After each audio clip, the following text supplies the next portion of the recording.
बहुत समय पहले की बात है। एक ऐसा समय जब धरती पर अंधकार का साम्राज्य था और चारों ओर भय और दुख का माहौल फैला हुआ था। लोग उम्मीद की एक किरण की तलाश में थे।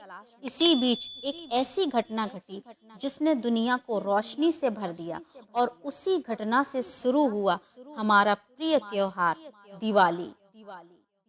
यह कहानी भगवान राम की है, जो अयोध्या के राजा दशरथ के पुत्र थे। राम को पिता की आज्ञा मानते हुए 14 वर्षों के लिए वनवास पर जाना पड़ा।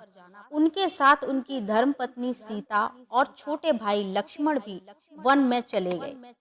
वनवास के दौरान राक्षस राजा रावण ने माता सीता का हरण कर लिया।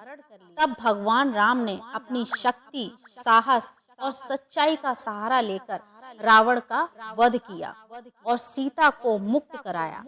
इसके बाद राम, लक्ष्मण और सीता 14 वर्षों के लंबे वनवास के बाद अयोध्या वापस लौटे।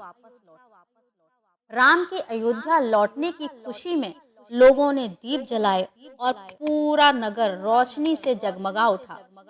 हर घर के आंगन में दिए जलाए गए, मिठाइयाँ बांटी गईं और खुशियों का उत्सव मनाया गया।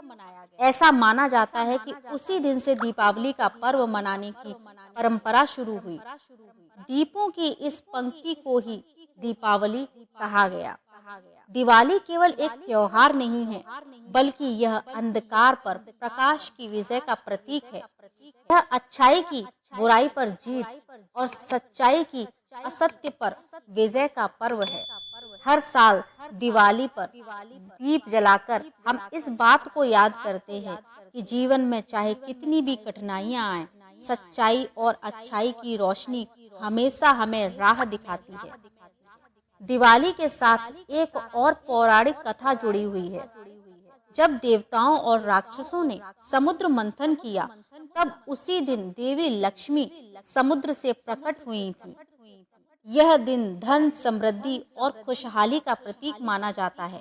इसीलिए दिवाली के दिन माता लक्ष्मी की पूजा की जाती है, ताकि हमारे घर में समृद्धि और सुख शांति बनी रहे। दिवाली हमें यह सिखाती है कि जीवन के अंधकार में समय में भी हमें उम्मीद की किरण को नहीं छोड़ना चाहिए। यह त्योहार हमें अच्छाई, सच्चाई और प्रेम के महत्व को समझाता है। इसीलिए जब भी दिवाली आए, हम सभी को मिलकर अपने जीवन में प्रेम, भाईचारे और उम्मीद की रोशनी फैलानी चाहिए। और इस प्रकार दिवाली का त्योहार केवल एक ऐतिहासिक घटना नहीं, बल्कि एक अद्भुत परंपरा बन गया, जो हर साल हमें अच्छाई की जीत का उत्सव मनाने की याद दिलाती है।